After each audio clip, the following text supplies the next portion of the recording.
Papaano po kung napakabigat at napakasama ng kasalanan na nagawa sa iyo ng isang kapwa-tao na halos nakawasak o nakasira ng iyong pagkatao?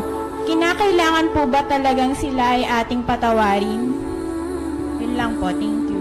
Alam mo kapatid, ano mang nagawa ng kapwa sa atin, pwedeng i-restore ng Diyos yun eh. Pwedeng ang Diyos gumawa ng paraan para mabalik sa'yo lahat ng perwisyong nagawa ng kaaway kung natuto kang magpatawad. Sa tanong mo na kung masisira ba ang pagkatao mo, halos masira, mapapatawad mo pa ba? Pag sinabi ng Diyos patawarin natin, wala namang sinabing ang patawarin lang ninyo yung maliliit na kasalanan. Ang sabi ng Diyos na Mateo Kapitulo 6, pakinggan mo.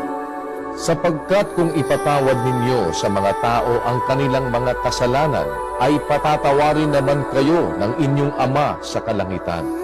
Ayon, wala naman sinabi yung mabigat na kasalanan lang ang papatawarin mo eh.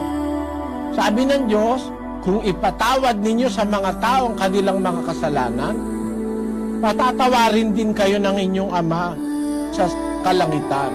Kaya ang sabi niya dun sa 6:9, Magsidalangin nga kayo ng ganito, Ama namin na nasa langit ka, sambahin nawa ang pangalan mo, dumating nawa ang kaharian mo, gawin nawa ang iyong kalooban kung paano sa langit, gayon din naman sa lupa. Ibigay mo sa amin ngayon ang aming kakanin sa araw-araw, at ipatawad mo sa amin ang aming mga utang, gaya naman namin na nagpatawad sa mga may utang sa amin. ayon, kaya bahagi ng aral ng Diyos, ipatawad mo sa amin ang aming mga utang, gaya naman ng pagpapatawad namin sa mga may utang sa amin. Kung gusto mong mapatawad din ng Diyos yung mabigat na kasalanan mo, patawarin mo rin yung mabigat na kasalanang nagawa sa iyo ng kapwa mo tao. Basahin natin uli yung 6:15 ng Mateo, kapatid na Daniel.